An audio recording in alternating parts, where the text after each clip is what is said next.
Hello, this is the Lord's Legion, and in this video we're going to be counting down the top 10 most anticipated comic book films of 2018. Now 2018 is quite possibly the biggest year when it comes down to comic book films, and quite possibly has the most variety as well, depending on each different film. Now I've been wanting to make this list for quite some time now, and seeing as how 2017 is about to close, now is as good a time as ever to do this list. And bear this in mind, this is all my personal opinion, and I'm going to be ranking each and every one of these films from the one I'm looking forward to the least to the one that I'm most excited for. So without further ado, let's begin with the list. So kicking off at number 10 we have X-Men Dark Phoenix. Now truth be told, I want all of these films to be good, but after the disaster that was X-Men Apocalypse, it is very difficult in looking forward to this film. That being said, there are some things that I'm very interested with, specifically when it comes down to the X-Men being more known as national heroes. Which, although it is a bit of a far cry in comparison to what's previously established before, at the very least they're trying something new. And also the fact that they're trying again with the Dark Phoenix saga does have me excited as well skeptical. Because although a lot of the things that have been said about this film does sound good on paper, it's the behind the scenes stuff that has me really skeptical. And it also doesn't help that the X-Men will join the MCU after this film, so at this point X-Men Dark Phoenix does seem a little too redundant. Again, I want this film to be really good, and here's hoping that they end this series with a bang, but unfortunately I don't have my hopes up. Coming in at number 9 we have SpiderMan Into the Spider-Verse. Now this is the most unique comic book film of 2018, as this will be the only comic book film to be completely animated. Now what I like about Into the Spider-Verse thus far is the fact that it's mostly going to be centered around Miles Morales, and even the art design looks really impressive. However, what puts this film so low on the list is the fact that this is going to be a loose adaptation of the Spider-Verse storyline, and I feel like that will be a little too much for Miles Morales' introduction. And it's not that Spider-Verse is a bad story per se, but it's the fact that it will be a bit too difficult for them to really balance out both Miles Morales' origin story as well as the whole Spider-Verse story arc. But you know, I could be proven wrong on this, and that this will be a flawless movie. And so long as this movie is a Miles Morales story first, then I don't have any issues with this at all. Coming in at number 8 we have Ant-Man and the Wasp. Now me personally, I think that Ant-Man is a good film, but I don't think it's really a great film either. And to be honest, I personally believe that Ant-Man is one of the weaker films in the MCU thus far. However, Ant-Man and the Wasp does interest me on a few things, most specifically when it comes down to the introduction of the multiverse, as it does further expand the MCU. And plus we also get to see Hope Van Dyne kick some ass as the Wasp.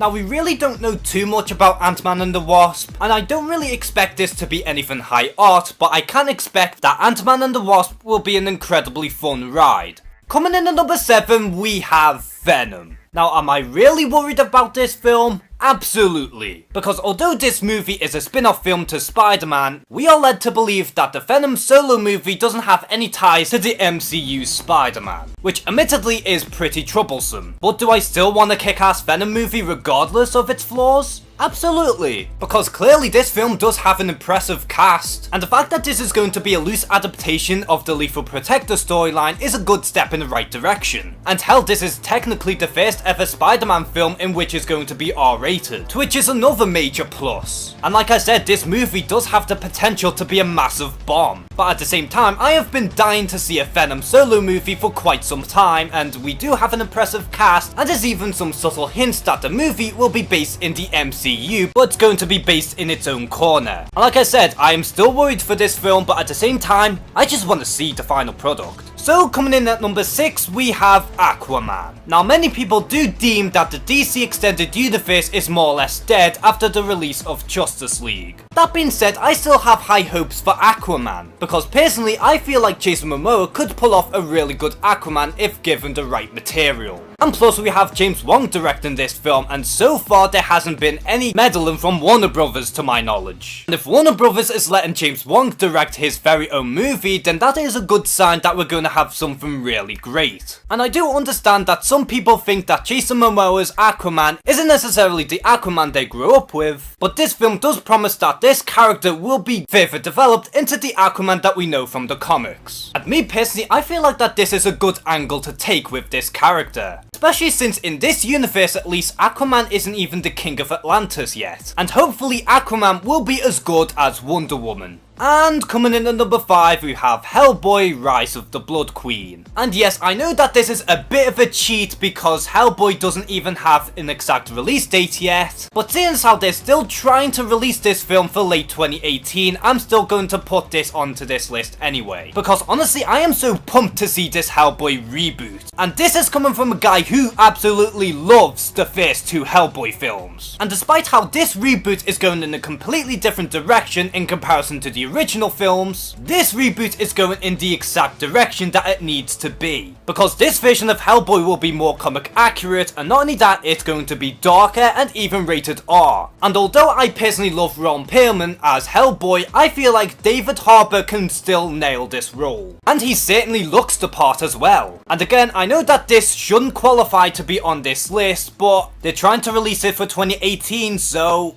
it counts in my book. Coming in at number 4, we have Deadpool 2. Now the first film was such a pleasant surprise because before I even seen the first film, I was hoping to God that they will nail the character right. And there's no two ways about this, Ryan Reynolds is the definitive Deadpool. And based on the marketing as well as what's been shown so far, it does seem like Deadpool 2 will still keep the spirit of the original Deadpool film. And also the fact that this film will introduce both Domino as well as Josh Brolin as Cable does feel like Christmas. Now Fox has been very hush-hush when it comes down to the plot of Deadpool 2, but what we can expect from the Merc with the Mouth, we can expect more violence, crude humour, unpredictability, and especially more Easter eggs. And if the introduction of Cable is anything to go by, we can expect some time travel and bullshit as well. And when it comes down to Deadpool, you really can't go wrong with this character and what you can bring to the table. Coming in at number 3, we have the New Mutants. Now the reason why the New Mutants is a bit higher than Deadpool 2 is the fact that this is going to be completely different in that this is going to be a straight up horror film featuring X-Men characters. I'm a sucker for comic book films and I'm especially a sucker for horror films. And although the New Mutants isn't necessarily the first of its kind, but it's still the first one that we've seen in years. And personally, I don't know much about any of these characters outside of magic, but that's kind of what makes me all the more excited because I want to learn more about these characters. And although they do say that this is going to be a straight up dark horror, at the same time they do promise that this is going to be incredibly faithful to the New Mutant story. And it is no secret that Fox has been extremely experimental when it comes down to the X-Men spin-off films, and I feel like the New Mutants does have the potential to change comic book films forever. And for our runner-up, we have Avengers Infinity War. Now I know that this is quite possibly everyone's number 1 pick, and that I'm probably going to get a bit of hate for this, but despite how it's only at number 2, I am still incredibly pumped for Infinity War regardless. Now Infinity War is really special because this is going to be the conclusion of the overarching story arc that the MCU has built up towards for many years. And Infinity War is so big in terms of scale that it makes the original Avengers look like child's play by comparison. Because not only do we have the main core Avengers in this film, but we also have the Guardians of the Galaxy, Spider-Man, Black Panther,